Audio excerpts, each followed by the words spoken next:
Hello and welcome to this edition of World at War. My name is Mohammed Saleh. Russia is the world leader in hypersonic missile technology.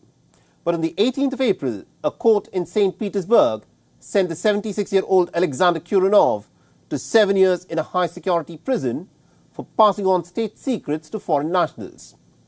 Alexander Kuranov was the Director General of the St. Petersburg-based Hypersonic System Research Facility when he was arrested back in 2021. He was reportedly overseeing work on a hypersonic aircraft called IAX. So which countries have managed to develop hypersonic weapons? What advantage do hypersonic weapons bring to the battlefield? And even though its arch rivals, Russia, China and Iran, have stolen a march in deploying hypersonic missiles as a part of their arsenals, why has the United States of America struggled to develop and deploy hypersonic weapons so far? Our next report gets you the details. Hypersonic missiles are the crown jewels of Russia's missile systems. Ever since Vladimir Putin announced the development of the hypersonic missiles, what had become clear is that modern warfare was about to undergo a sea change all over again. Hypersonic missiles fly at a minimum speed of Mach 5. They move so fast against the air pressure that the molecules of the atmosphere around these missiles turn into a plasma cloud. And this in turn absorbs the radio waves, making the missile practically invisible to radar systems. On the 18th of April, a court in St. Petersburg sentenced a top Russian scientist, the 76-year-old Alexander Kuranov, to 7 years in a high-security prison on charges of treason. Alexander Kuranov was the Director General of the St. Petersburg-based Hypersonic Systems Research Facility and was overseeing the development of the Russian hypersonic aircraft called IAX.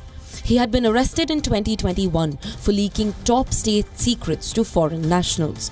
Russian hypersonic missiles such as the Kinzhal and Zircon have been used in the Ukraine war.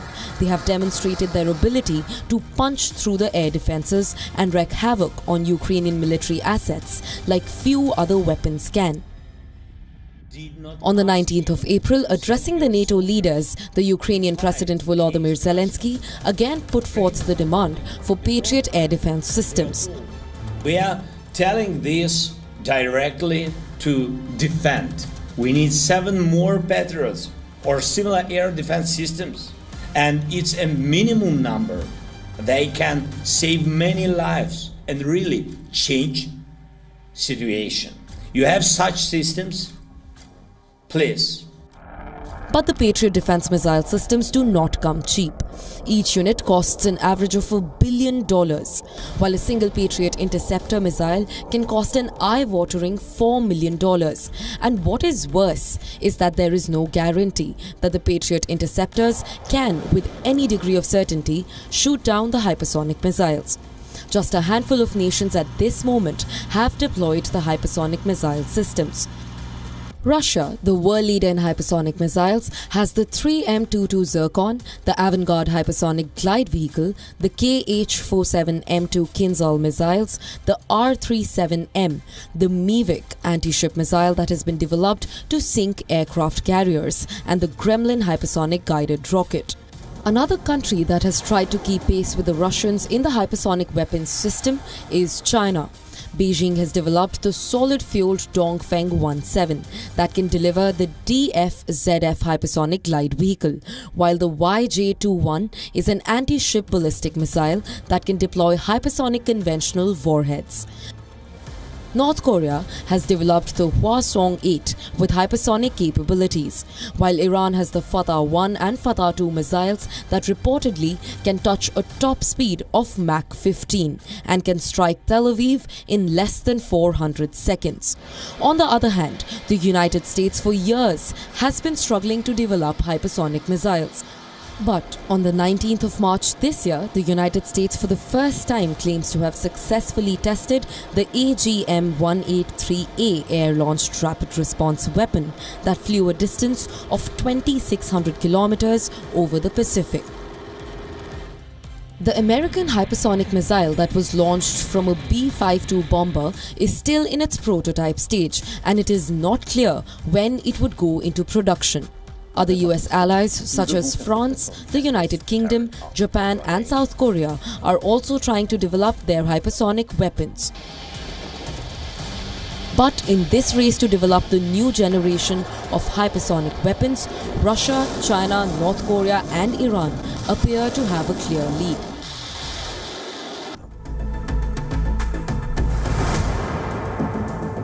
Almost a year ago, on the 15th of April, armed conflict broke out between the Sudanese National Army and its former ally, the paramilitary Rapid Support Forces. The year-long civil war in Sudan risks triggering the world's largest hunger crisis. About 25 million people, that is approximately half of Sudan's population, is in dire need of all forms of humanitarian assistance. Whereas more than 18 million people at this moment are grappling with acute food insecurity. Close to 15,000 people in Sudan have been killed and over 8 million people have been uprooted from their homes. And yet, despite such heart-rending statistics, the war in Sudan appears to be increasingly forgotten in the backdrop of the Russia-Ukraine war and the Israel-Gaza war. So has the world turned its back on Sudan? Our next report puts the spotlight back on this forgotten war. The year-long civil war in the Republic of Sudan has been described by top UN officials as one of the worst humanitarian nightmares in recent history. What precipitated this humanitarian crisis? The powerful paramilitary RSF, helmed by Mohammed Hamdan Dagalo and the Sudanese army, led by Abdel Fattah al-Burhan, had shared power with civilians after the 2019 overthrow of former strongman Omar al-Bashir, and in 2021 the army and the RSF joined hands together to stage a coup. But relations soured between the army and the RSF over the planned integration of the paramilitary RSF into the regular army, an internationally backed political transition plan. Tensions boiled over on the 15th of April last year, and since then, the brutal war has pushed the country towards a famine. So far, close to 15,000 fatalities have been recorded. More than 33,000 have been wounded, and the number of people displaced has reached 8.2 million. The lack of sufficient political will and attention has only made matters worse. Marking the one-year anniversary of the fighting in Sudan between the Sudanese army and the paramilitary RSF, the United Nations Secretary General Antonio Guterres didn't mince his words and blamed the warring generals. Today marks an heartbreaking milestone. 1 year since the start of fighting between the Sudanese armed forces and the Rapid Support Forces. And this is more than a conflict between two warring parties. It is a war being waged on the Sudanese people. It is a war on the many thousands of civilians who have been killed and tens of thousands maimed for life. It is a war on the 18 million people facing acute hunger and the communities now stancing down the terrifying threat of famine in the months ahead. The main problem is clear. There are two generals that have opted for a military solution and have until now obstructed all serious efforts of mediation. Despite the mediation efforts and calls for a ceasefire, intense fighting has continued unabated. Sudanese army is reliant on air power and heavy artillery to counter the RSF's infantry advantage. The situation even prior to the conflict was grim, with about a quarter of Sudan's population facing acute hunger.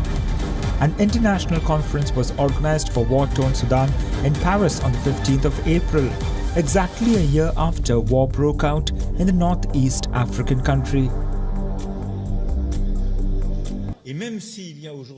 Even if today there are far too many conflicts, and there are conflicts that are covered more by the press and diplomatic efforts, our duty was to make it clear that we are not forgetting what is happening in Sudan, that we remain mobilized, that there are no double standards.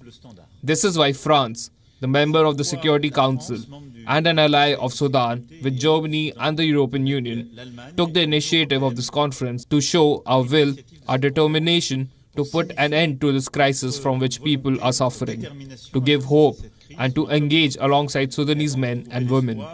Today, significant resources have been mobilized. Thanks to you, and in total, we can announce that more than 2 billion euros will be mobilized for the women and men of Sudan. Before this conference, we had a commitment of 190 million euros. This evening, we are at 2 billion euros for Sudan. Will the crisis in Sudan, increasingly crowded out of the global conversation by the conflicts in Ukraine and Gaza, be placed back on top of the agenda? A country of 48 million in the midst of a catastrophe fervently hopes the world's attention is not turned away from it. We'll slip into a short break now. More updates will continue on the other side. Stay tuned.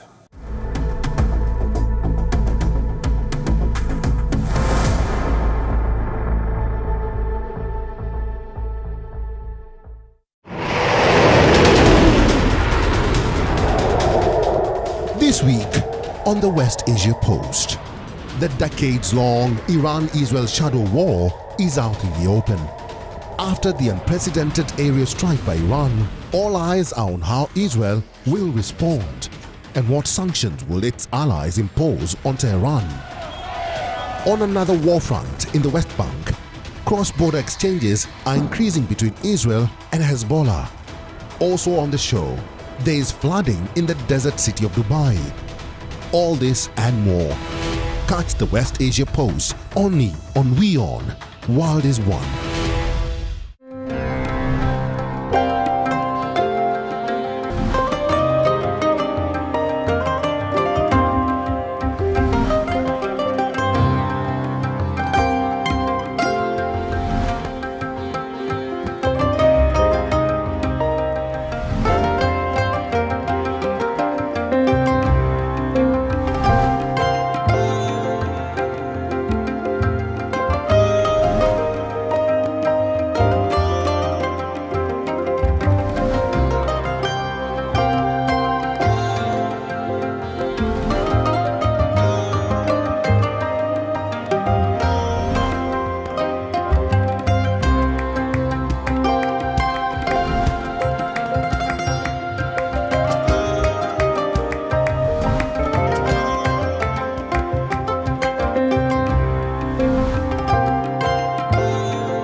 Welcome back. The Black Sea nation of Georgia was rocked by 3 days of consecutive protests this week. Since Monday, thousands of Georgians have been taking to the streets in the capital city of Tbilisi and several other cities to protest against the controversial Foreign Influence Bill. The protesters have said that the bill is inspired by authoritarian laws that neighboring Russia employs to crush dissent. The Georgian government has rejected any comparison to the Russian legislation, and it insists that this law actually boosts financial transparencies of NGOs that are funded by Western institutions. Our next report gets you more details.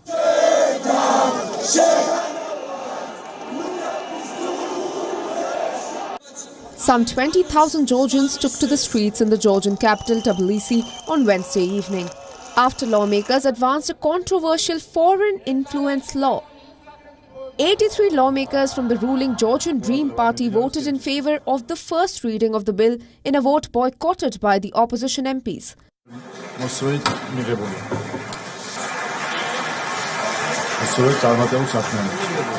The bill must pass 2 more readings in the 150-seat Georgian parliament before becoming a law. The controversial bill requires organizations receiving more than 20% of their funding from abroad to register as agents of foreign influence. Protesters say that the law mirrors a repressive Russian law on foreign agents used to crack down on dissent.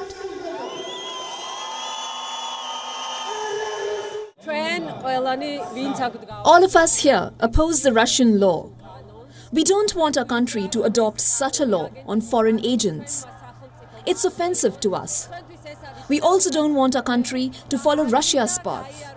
In Russia, no one can express their opinion, and people are arrested for holding up blank placards. We don't want that to happen in Georgia. Last year as well, the government's attempt to introduce a foreign agents bill was thwarted in the face of massive street protests. But earlier this month, the government announced that it would reintroduce the legislation, renaming it a bill on the transparency of foreign influence. In response, the Georgian president and the opposition figure Salom Zurabishvili had slammed the government's relaunching of the bill as sabotage.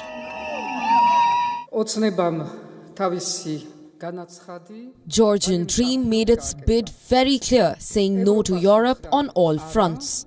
We received a kind of retainer from Europe, and today Georgian Dream is busy sabotaging our path forward and our future. Sabotage is the only word that comes to mind.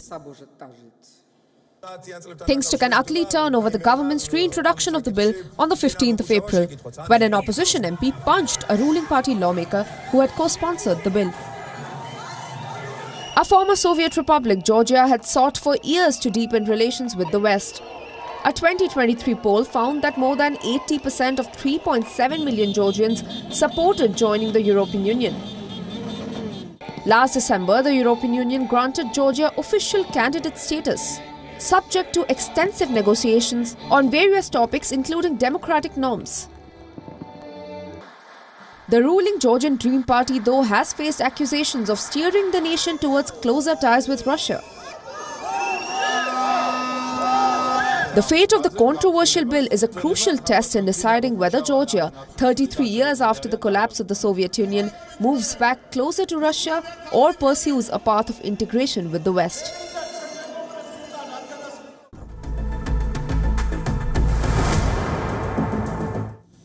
Two stabbing incidents within a span of 3 days jolted Australia.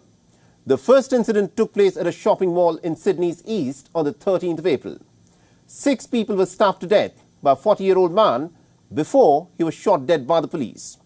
Barely 2 days later, 2 people were stabbed by a 16-year-old suspect at an Assyrian Christian church in southwest Sydney on the 15th of April. The Australian police declared the Sydney church stabbing as a religiously motivated terror attack. What explains this recent spurt in knife attacks in Australia? Our next report gets you more details. Mass killings are rare, and violent crime is virtually unheard of in Australia.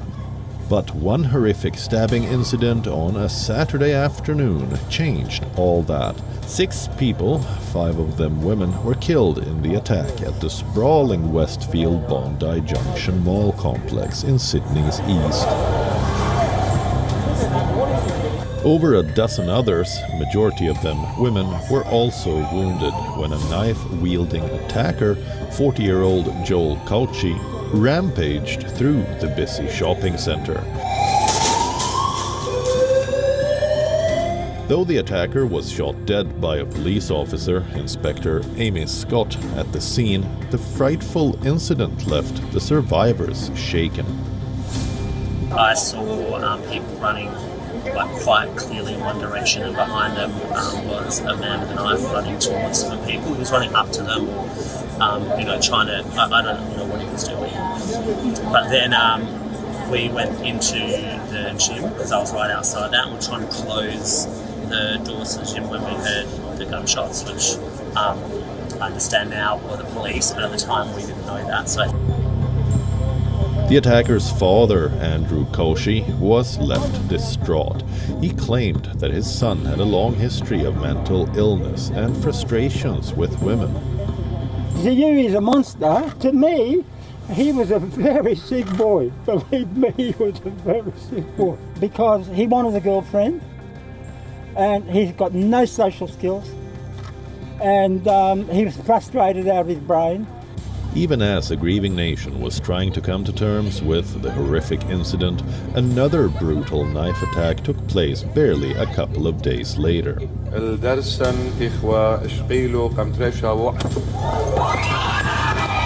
people, a bishop and a priest, were stabbed during a live-streamed church service. When a 16-year-old suspect rushed the dais at an Assyrian Christian church in southwest Sydney late Monday evening. Shortly after 7 p.m. last night, police were called to a church in Wakeley in southwest Sydney in relation to reports that a male was stabbing the clergy inside that building. Police responded and arrested a young person, and he was restrained inside that building. Subsequently, as has been mentioned, at 1:35 a.m. this morning, after consideration of all the material, I declared that it was a terrorist incident. The attacker, whose identity the authorities have not revealed, was almost immediately subdued by the agitated congregants and later taken into police custody. For 3 tense hours, more than 500 protesters gathered outside the church, clashed with the riot police, who battled to prevent them from entering the church and lynching the teen. Reportedly, the attacker was known to police, but was not on any terror watch lists. Off the road this way? Australian Prime Minister Anthony Albanese stressed upon the importance of sanity and unity at this disturbing hour. This is a disturbing incident. There is no place for violence in our community. There is no place for violent extremism. We are a peace-loving nation. This is a time to unite, not divide as a community and as a country. An uneasy calm has returned to Sydney's multi-faith heartland. But the deployment of officers to several neighbourhoods is a grim reminder of the recent horrors. And with that, it's a wrap on this edition of World at War. And if you want to reach out to me with any comments, feedback or suggestions, please feel free to do so on the ID that you're seeing on your screens. I'm your host, Mohammed Saleh, and I'll see you again next week.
This week on the West Asia Post, the decades-long Iran-Israel shadow war is out in the open.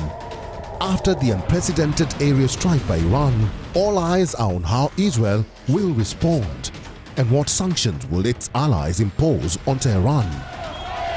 On another war front in the West Bank, cross-border exchanges are increasing between Israel and Hezbollah. Also on the show, there is flooding in the desert city of Dubai. All this and more.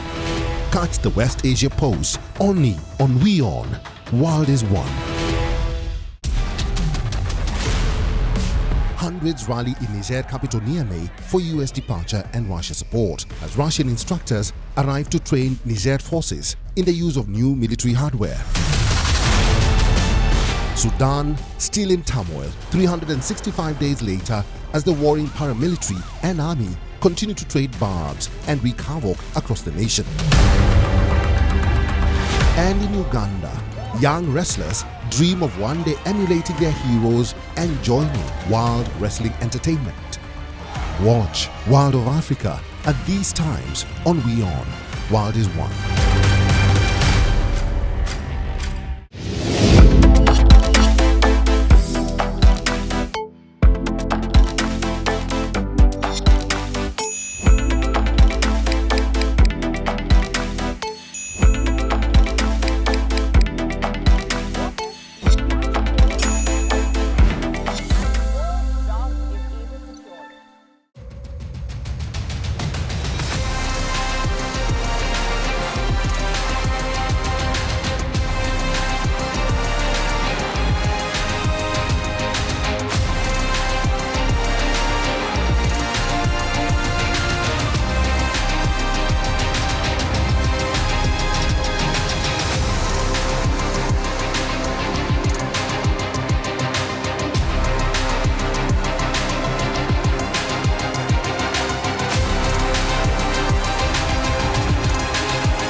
This week on Take It Out, we tell you about AI-powered TVs that aim to redefine the viewing experience. Find out about 2 new Android phones that cost less than 30,000 rupees. And we show you some life-changing display technologies. This and more on WION World is One at these times. This week on Inside South Asia, as Indian tourism to Maldives dips amid boycotts, Maldivian tourism agencies look at roadshows to reignite interest. Another wave of pro-monarchy protests in Nepal. Protesters vent out against power-hungry political parties. More than 100 killed across Pakistan and Afghanistan as flash floods and heavy rains sweep the region. This and more on Inside South Asia this week.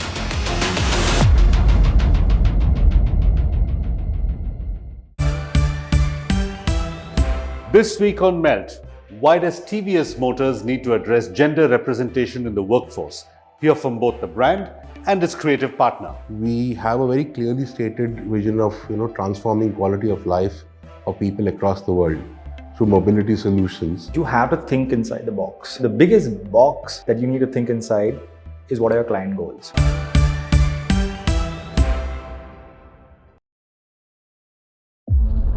Close your eyes. Do you remember me? As Dev Patel makes his directorial debut with Monkey Man, we explore why the movie has become the talk of the town. We look at the sudden K-pop deaths that have sent shockwaves across the world. And we also meet Indian actor Priya Mani as she talks about the success of Maidan. All this and much more with me, Isha Hanspal, on WION E-Club at these times.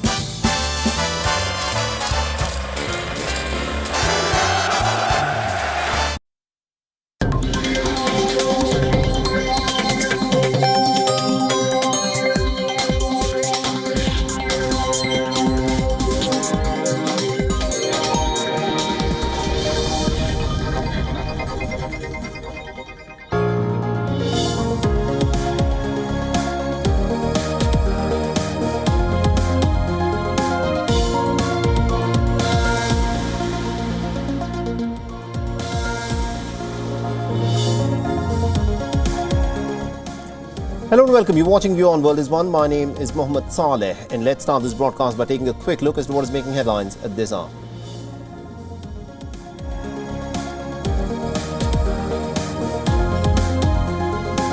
Now, the Palestinian Authority has said that it will reconsider its relationship with the United States of America, saying that its President Mahmoud Abbas's decision after Washington vetoed the Palestinian bid for a full United Nations membership.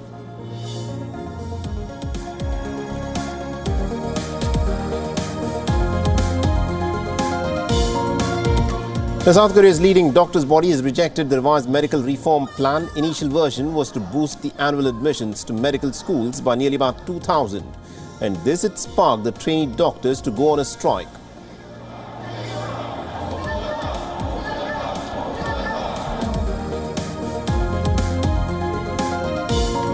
Landslides triggered by heavy rains and snowfall in Pakistan's Chitral block roads. Many villages have been cut off from the rest of the country.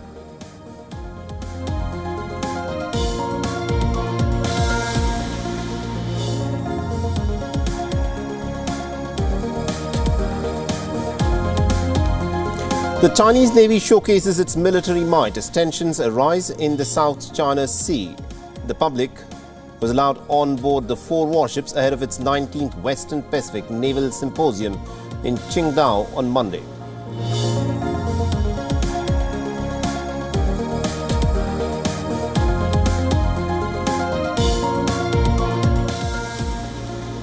And the Indian Navy conducts the exercise Purvi Leher on its east coast. The exercise was aimed at assessing the Indian Navy's preparedness to meet with the maritime security challenges in the Bay of Bengal.